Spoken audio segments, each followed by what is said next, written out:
Assalamu alaikum. Welcome to my YouTube channel Learn LSRW English. Hi everybody, my name is Muhammad Abid. In this video, you'll be taught another important tense which is present perfect tense. Now let's begin.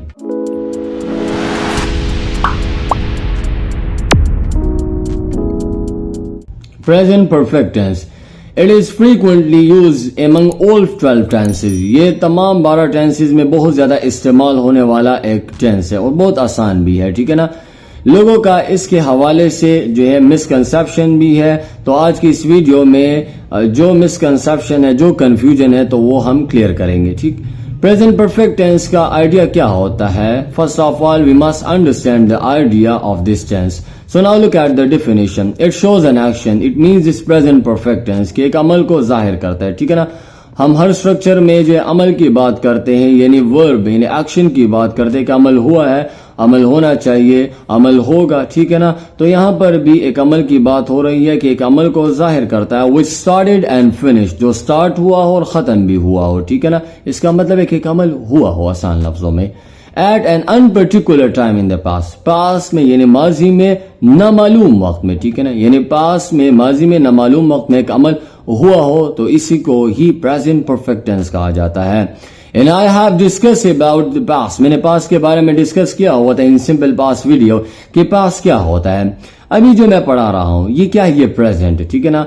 और जो मैं पढ़ा रहा हूं तो ये पढ़ाना जो हो रहा है तो ये पास में शामिल हो रहा है, ठीक है ना। यानी 2 सेकंड पहले या 5 सेकंड पहले या 10 मिनट पहले या 1 घंटा पहले या 2 दिन पहले, ये तमाम पास्ट है, ठीक है ना।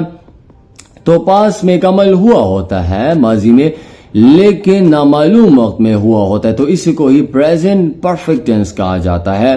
इफ यू रिमेंबर, मैंने सिंपल पास्ट टेंस के वीडियो में डिस्कस किया हुआ था कि simple past tense shows that action which started and ended or finished at a particular time in the past. कि एक अमल को जाहिर करता है जो पास में यानी माजी में हुआ हो लेकिन मालूम वक्त में हुआ हो. वहां पर मैंने ये डिस्कस किया हुआ था. यहां पर भी पास में एक अमल हुआ होता है लेकिन नामालूम वक्त में हुआ होता है. वहां पर स्पेसिफाइड टाइम होता है, यहां पर अनस्पेसिफाइड टाइम होता है. यही डिफरेंस है सिंपल पास्ट टेंस और प्रेजेंट परफेक्ट टेंस के दरमियान. यकीन माने 12 टेंसेज है और 12 पॉइंट्स है. इन 12 पॉइंट्स को क्लियर करें तो it means that now you have understood all 12 tenses. आपने तमाम 12 टेंसेज को जो है वो समझ लिया है. I give you a very simple example.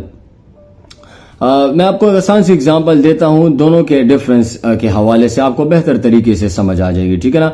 Ahmad जो है लास्ट मंथ को दूसरे घर मुंतकिल हो गए, ठीक है ना. एक एग्जाम्पल है. सो मैं इसको जो इंग्लिश में कन्वर्ट करता हूं. Ahmad moved into a new house last month. Ahmad moved into a new house last month, ठीक है ना. ये moved शिफ्ट है, ठीक है ना. इसको शिफ्ट भी कहा जाता है. मूव अमेरिकन इंग्लिश में कहा जाता है, शिफ्ट ब्रिटिश इंग्लिश में कहा जाता है.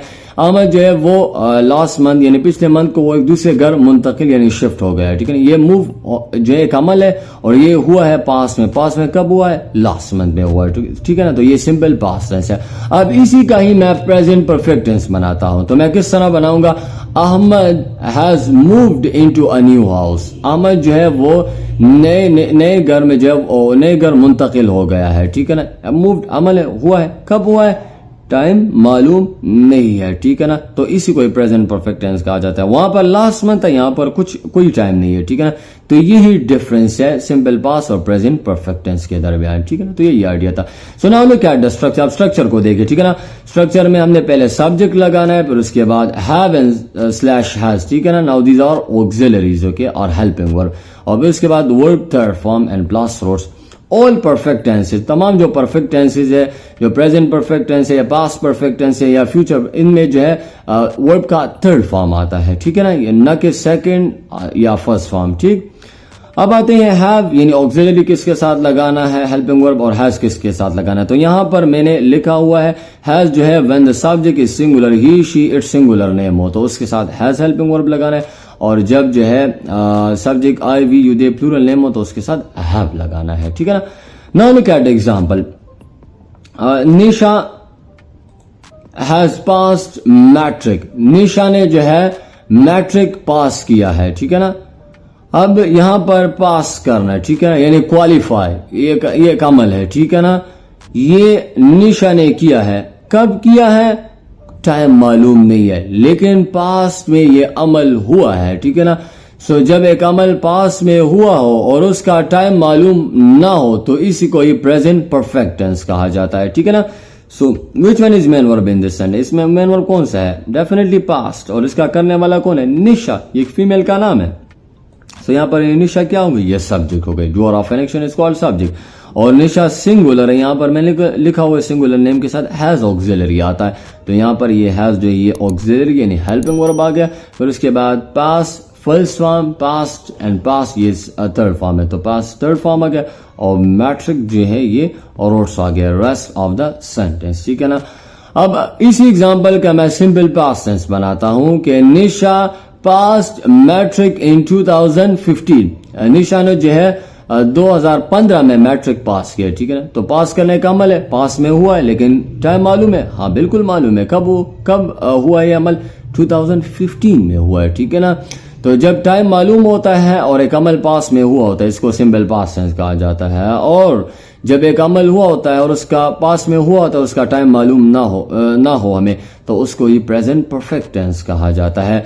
हाँ, एक रट्टा इसके हवाले से मशहूर है कि जिस सेंटेंस के आखिर में चुका है, चुकी है, इस तरह के अल्फाज आ जाए तो उसको जो प्रेजेंट परफेक्ट टेंस कहा जाता है। कोई चुका चुकी इस तरह के कोई कंसेप्ट नहीं है, ठीक है ना। बस एक अमल हुआ है पास में और उसका टाइम मालूम नहीं है, ठीक है ना, तो उसी को प्रेजेंट परफेक्ट टेंस कहा जाता है। चुका जो आ जाए या ना आ जाए, इससे हमें कोई फर्क नहीं पड़ता, ठीक है ना।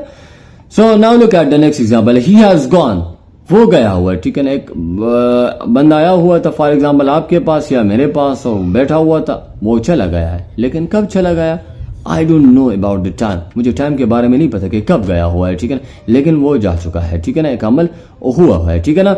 सो यहाँ पर गॉन ये एक अमल है, हुआ है पास में, और कब हुआ है, I don't know the time and I don't take interest in time, मुझे टाइम में कोई इंटरेस्ट नहीं है, ठीक है ना, बस एक अमल है, हुआ है, तो इसी को ही प्रेजेंट परफेक्ट टेंस कहा जाता है। तो एक अमल है, हुआ है, ठीक है ना, और इसका करने वाला कौन है, ही, तो यहाँ पर ये ही क्या हो गया, सब्जेक्ट हो गया, और ही सिंगुलर है, तो इसके साथ कौन सा ऑक्सिलरी, हैज ऑक्सिलरी आएगा यानी हेल्पिंग वर्ब, और गॉन ये वर्ब थर्ड फॉर्म, ठीक है ना, go first form, went second form and gone third form, okay.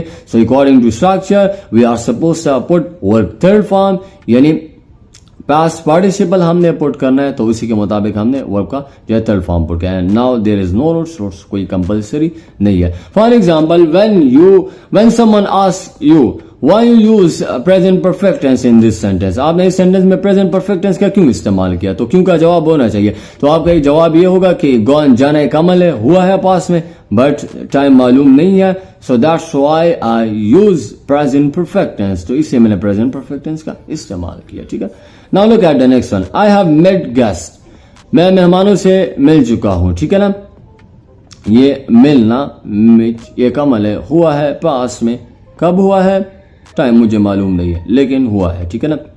और पास में हुआ हो और टाइम मालूम ना हो अकॉर्डिंग टू डेफिनेशन, तो उसको हम प्रेजेंट परफेक्ट टेंस कहा कहते हैं। Which one is main verb, met, और इसका करने वाला कौन है, आई, मी, तो यहाँ पर ये आई क्या हो गया, सब्जेक्ट हो गया, और आई के साथ कौन सा ऑक्सिलरी यानी हेल्पिंग वर्ब आता है, हैव, ठीक है ना, तो यहाँ पर हैव मैंने ऑक्सिलरी हैव लगाया। फिर मीट, MEET, मीट, ये first form, met second form and met third form in past participle, okay. Third form of the verb हमने लगाना है इन प्रेजेंट परफेक्ट टेंस, ठीक है ना, और इसके गेस्ट ये रोट्स हो गया रेस्ट ऑफ द सेंटेंस, ठीक है ना। तो तमाम रिक्वायरमेंट्स मैंने पूरे कर दिया, आइडिया को भी मैंने समझ लिया और स्ट्रक्चर को भी फॉलो किया, और इसके मुताबिक मैंने एग्जांपल बना दिया, ठीक है ना। और नाम मैंने ऑब्जर्व किया कि चुका चुकी इस तरह के अल्फाज है, नहीं मैंने इसको ऑब्जर्व नहीं किया, बस एक अमल है, पास में हुआ है, टाइम मालूम है, बस यही प्रेजेंट परफेक्ट टेंस होता है। Now look at the last one, the sun has risen, sun जो है यानी सूरज वो तुलू हुआ है, ठीक है ना, तुलू होना एक अमल है, कब हुआ है, आई डू नो, मुझे कुछ नहीं पता, लेकिन तुलू हुआ है, ठीक है ना। बस राइजन एक अमल है, हुआ है, ठीक है ना, पास में हुआ है, लेकिन टाइम मालूम नहीं है, तो इसी को प्रेजेंट परफेक्ट टेंस कहा जाता है। सो ये मेन वर्ब है, इसका करने वाला यानी सन, तो ये द सन क्या हो गया, ये सब्जेक्ट हो गया, और ये सिंगुलर है तो इसके साथ हैज ऑक्सिलरी आता है, और राइजन ये जो है वर्ब थर्ड फॉर्म है, नाउ देयर इज नो, ठीक है। सो यही प्रेजेंट परफेक्ट टेंस है, ठीक है ना। तो अगर इसके हवाले से आपको जो भी कंफ्यूजन हो तो जरूर पूछिए, कमेंट में जरूर मेंशन कीजिए, सवाल क्वेश्चन करने से हम बहुत ज्यादा खुश होते हैं, ठीक है ना। हमारे इल्म नॉलेज में भी इजाफा होता है और आपका जो कंफ्यूजन होता है वो भी क्लियर हो जाता है। वीडियो को लाइक और शेयर जरूर कीजिए and do subscribe the channel and don't forget the bell icon, okay. Bell icon को भी दबाना ना भूलिए ताकि जितने भी हमारी आने वाली वीडियो है, हम डेली बेसिस पर वीडियो अपलोड करते हैं आपके लिए, ठीक है ना, तो उसका नोटिफिकेशन आपको जो है वो मिलता रहे, ठीक। Thanks for watching.